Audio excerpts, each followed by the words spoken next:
மரம் எல்லாத்தையுமே தருது. இலை, பூ, கனி, தன்னுடைய வேர் உட்பட தருது. ஆனால் மனிதன் இந்த மண்ணில் மாசை மட்டுமே உருவாக்குறான். ஆக மரங்களை நட்டால் மட்டுமே சுற்றுச்சூழல் மாறும், மழை கிடைக்கும், இந்த மண் பயனுறும். அதனால் பசுமை தாயகம் அமைப்பை முன்னோடியாக கொண்டு ஒட்டுமொத்த தமிழினமும் இந்த மாநிலம் முழுக்க மட்டுமில்லை, இந்த உலகமெங்கும் மரங்களை நடணும் மனிதர்கள் அப்படின்னு இந்த நேரத்தில் நான் கேட்டுக்கிறேன். இந்த பகுதியில் நச்சுக் கழிவுகளை வெளியேற்ற தொழிற்சாலைகளும் நச்சு புகைகளை வெளியேற்ற தொழிற்சாலையும் அதிக அளவில் இருக்குது. இது சம்மந்தமாக தமிழக அரசு இது வரைக்கும் பெருசாக எதுவும் நடவடிக்கை எடுத்தால் தெரியல. நீங்கள் தமிழக அரசுக்கு ஏதாவது கோரிக்கையாக வைக்கிறீங்களா?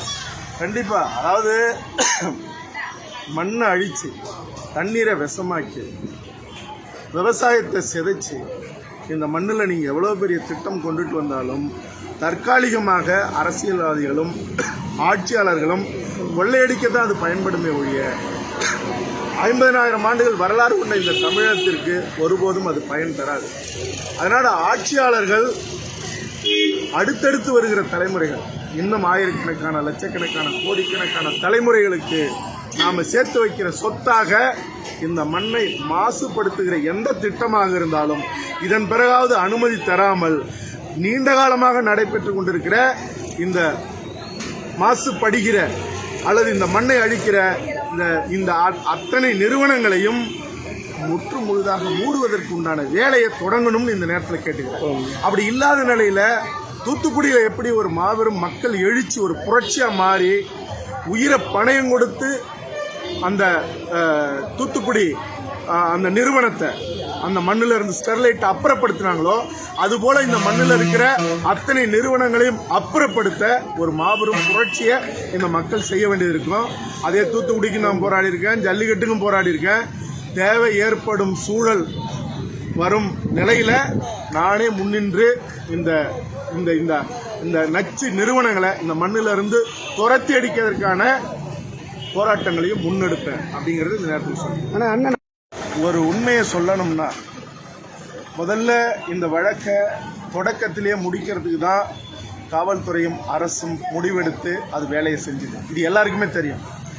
அதனுடைய போராட்டம் அல்லது அனைத்து தலைவர்களுடைய போர்க்குரல் அல்லது நீதி வேண்டுங்கிற அந்த நிலைப்பாடை உக்கிரமாக எடுக்க அது இன்னைக்கு ஒரு 12 ரவுடிகள் சம்பந்தப்பட்டது இன்னைக்கு 20ஆம் மாறி இன்னும் எத்தனை பேர் இருக்காங்கன்னு சொல்லப்படுது. உண்மையாக சொன்னால் இன்னும் இதற்கு மூல காரணமாக இருந்த முக்கியமான குற்றவாளிகளை அவர்கள் கண்டுபிடிக்கல அப்படிங்கிறது தான். ஏன்னா நெருங்கிட்டோன்னு சொல்றாங்க. இன்னொரு பெரிய அசம்பாவிதம் அல்லது வேறு ஒரு சிக்கல் தமிழ்நாட்டில் நடந்தால் இந்த விஷயத்தை முற்று முழுசாக மூடி மறைக்கிறதுக்கான வேலைகள் தான் நடக்குது அப்படிங்கிற ஒரு ஐயம் ஏற்படுது. அதனால உண்மை குற்றவாளிகள் கண்டுபிடிச்சா மட்டும்தான் நீங்க சகோதரர் ஆம்ஸ்ட்ராங் மட்டும் இல்ல, இந்த மண்ணில் மேலும் இந்த மண்ணில் சமத்துவத்தை உருவாக்கணும்னு நினைக்கிற தலைவர்களுடைய உயிர்கள் கூட தப்போம். இல்லாட்டி போனா யாரெல்லாம் இந்த மண்ணுக்குரிய தலைவர்கள் எழுகிறார்களோ அல்லது அவர்களுக்கு மதிப்பு ஏற்படுகிறதோ அவர்களை எல்லாம் அழித்து ஒழிக்க நீங்க ஒரு பெரும் திட்டமும் இந்த மண்ணுக்கும் இனத்துக்கும் சம்பந்தமில்லாத கூட்டம் கோடிகளை கொட்டி அந்த நிலைப்பாடை உறுதி செய்யறதுக்கு அவர்களை இல்லாத ஒழிக்கிறதுக்கான வேலைகள் இங்க தொடருங்கிறதா. அதனால உண்மை குற்றவாளிகளை விரைவில் கண்டுபிடிக்கிறது மட்டுமல்ல, அவர்களை அடையாளம் காட்டி அவர்களுக்கு கடுமையான தண்டனையை தமிழ்நாடு அரசு பெற்றுத்தரும். சிபிஐ இருக்கிறவங்களும் போலீஸ் தான், அங்க வர்றவங்களும் போலீஸ் தான். நீங்க சிபிஐ இதுக்கு முன்னாடி எல்லாம் எல்லா நேரத்திலும் நேர்மையா நடந்துருச்சா? சிபிஐக்கு மாற்றக்கூடாதுங்கிறதும் இல்லை. நீங்க நேர்மையை நிலைநாட்டணும்னா, உண்மையை கண்டறியணும்னா, நீதியை இந்த விடயத்தில் உறுதி செய்யணும்னா தமிழ்நாடு அரசே செய்யலாம். அல்லது செய்ய முடியாதுங்கிற நிலை வந்ததுன்னா நீங்க சிபிஐட்டும் போலாம். எங்களுக்கு தேவை இந்த மண்ணில் தமிழர்கள் அமைதியா வாழணும். வன்னியர்களையும் பறையர்களையும் அடிச்சுக்க வச்சு அதிகார வர்க்கங்கள் 50 ஆண்டுகளாக இந்த மண்ணில் தொடர்ந்து தன்னுடைய வேலையை செஞ்சுட்டே இருக்கு. வடக்க வன்னியருக்கும் பறையருக்கும் கலகம் ஊட்டுறது, தெற்க தேவருக்கும் தேவேந்திர குல வேளாளருக்கும் சண்டையை மூட்டி விடுறது, இது தொடர்ந்துகிட்டே இருக்கு.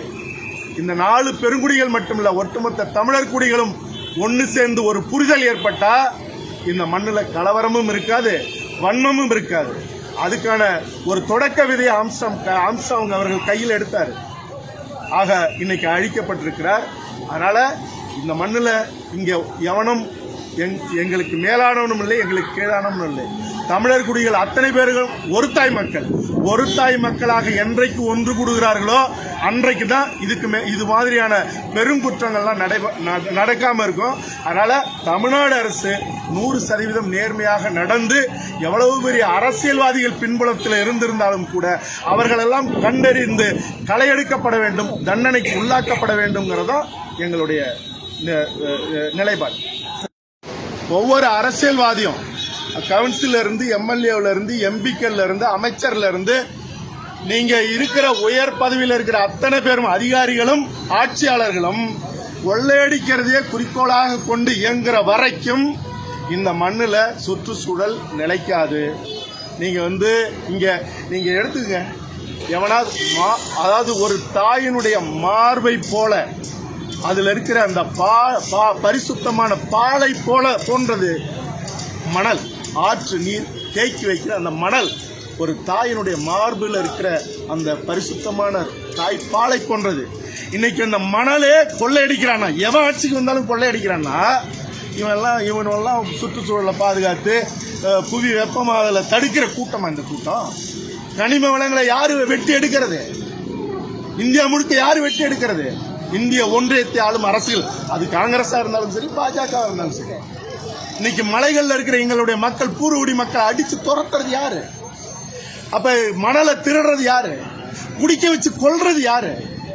ஆக மண்ணையும் அழிச்சு மலடாக்கி மனிதர்களையும் மலடாக்கி இந்த மண்ணுல, அதாவது மனிதர்கள் மட்டுமல்ல உயிர்களே வாழ தகுதியற்ற ஒரு நிலையாக மாற்றுகிறது தமிழ்நாடு அரசு, இந்திய ஒன்றிய அரசு, இந்த ஆட்சியாளர்கள். அதனால இவர்கள், அதாவது வெளிநாடுகளில் ஒரு குழந்தை அமெரிக்காவினுடைய பிரசிடென்ட்டை கேள்விப்பட்டது, எங்கள் மண்ணை ஏன் அழிக்கிறீர்கள்? எதற்கு ஆயுதம், பேராயுதம் எதற்கு தயாரிக்கிறீங்க? வெடிகுண்டு, அணுகுண்டு எதுக்கு தயாரிக்கிறீங்க? இந்த உலகத்துக்கு அழிக்கிறதுக்கான கேள்வி கேட்டது. இன்னைக்கு இந்திய ஒன்றியமும் தமிழ்நாடு அரசும் இந்த மண்ணை, இந்த மக்களை வாழ வைக்கிறதுக்கு கல்வியில நீட்டுங்கிற ஒரு கோரிக்கையை வச்சு 20க்கும் மேற்பட்ட பிள்ளைகள் தூக்கு போட்டு விஷம் அருந்தி செத்துருக்கு இந்த மண்ணில். நீட்டை நீக்கினாங்களா? எவ்வளவு பெரிய பச்சை துரோகங்களும் அல்லது கீழ்த்தரமான நேர்மையற்ற இந்த நீட்டு தேர்வு நடந்திருக்கு. ஆனால் உச்சநீதிமன்றம் ஒரு நல்ல தீர்ப்பு தரும்னு நினைச்சோம். என்னாச்சு? நீட்டெல்லாம் ரத்து செய்ய முடியாது, நீட்டு தொடருங்குது. மத்திய அரசு சொல்லுது நீட்டை நாங்க நீக்க போறது இல்லைன்னு பிரமாண பத்திரம் தாக்கல் பண்ணுது.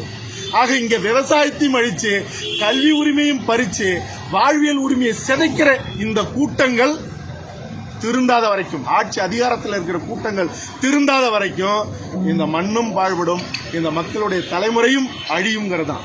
ஆக இதெல்லாம் மாற்றத்துக்கு தான் பசுமை தாயகம் இன்னைக்கு மரம் நடுகுது. இதெல்லாம் மாற்றத்துக்கு தான் நாங்கள் ஜல்லிக்கட்டுக்கு போய் போராடணும், நீட்டுக்கு போராடணும், ஸ்டெர்லைட்டுக்கு போராடணும். இந்த போராட்டம் தொடரும். இந்த போராட்டம் ஒரே ஒரு இடத்துல தான், ஜல்லிக்கட்டு போல மறுபடியும் இந்த மண்ணில் இந்த இளைய தலைமுறை ஒட்டுமொத்தமாக எழுந்து புரட்சி செஞ்சா மட்டும்தான் இந்த சுற்றுச்சூழலை காக்க முடியும், மாசுபடியாத இந்த மண்ணை காப்பாற்ற முடியும். அந்த நிலை நிச்சயமா உருவாகும். உருவாக்காமல் நாங்கள் ஓயப்போவதில்லை. நன்றிண்ணா.